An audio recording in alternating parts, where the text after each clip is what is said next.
15મી ઓગસ્ટે સુરત શહેરના મૈદરપુરા વિસ્તારમાં થયેલી હત્યાના આરોપી રાહુલ ઉર્ફે આકાશ આનંદ સોનવણેની આખરે ધરપકડ કરી લેવામાં આવી છે। આશરે 18 વર્ષીય યુવક રાજા કેતનભાઈ રાઠોડની ચકુના ઘા ઝીકીને નિર્મમ હત્યા કરવામાં આવી હતી, જે મામલે મૈદરપુરા પોલીસે ઝડપી કાર્યવાહી કરીને આરોપીને દબોચી લીધો છે।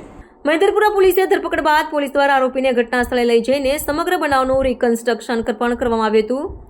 પ્રાપ્ત માહિતી અનુસાર આ હત્યા પાછળનું કારણ જૂની અદાવત હોવાનું સામે આવ્યું છે। 15 ઓગસ્ટની વહેલી સવારે આશરે 2:30 વાગ્યાની આસપાસ સહારા દરવાજા ઉમરવાડા ટેકરા રેલવે ગરનાળા પાસે ઓવરબ્રિજ નીચે આ ઘટના બની હતી।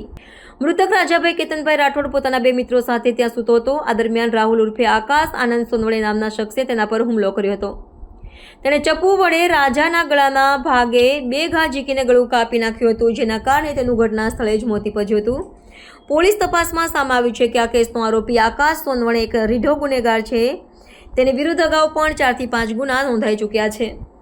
પોલીસ દ્વારા આકાશ સોનવણેની ધરપકડ બાદ તેને કાયદાનું ભાન કરવામાં આવ્યું હતું। માત્ર એક સામાન્ય બાબત પર થયેલી તકરારમાં યુવક રાજાની હત્યા કરી નાખતા પોલીસે તેને ઝડપી પાડ્યો હતો।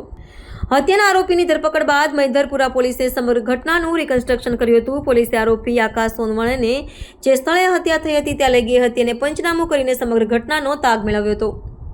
આ કાર્યવાહીનો હેતુ ગુનાની ગંભીરતા અને આરોપીના ઇરાદાઓની સ્પષ્ટ કરવાનો હતો। પોલીસે આકાશ સોનવણેની શાન ઠેકાણે લાવવા માટે કડક કાર્યવાહી કરી હતી। મૃતક 18 વર્ષીય રાજા સરદાર માર્કેટ હાથમાં મજૂરી કામ કરીને પોતાના પરિવારને આર્થિક મદદ કરતો હતો। આ ઘટનાની જાણ થતાં તેના પરિવારમાં શોકનું મોજું ફરી વળ્યું હતું। રાજાને ગંભીર હાલતમાં સ્મીમેર હોસ્પિટલ લઈ જવામાં આવ્યો હતો, પરંતુ ફરજ પરના તબીબે તેને મૃત જાહેર કર્યો હતો।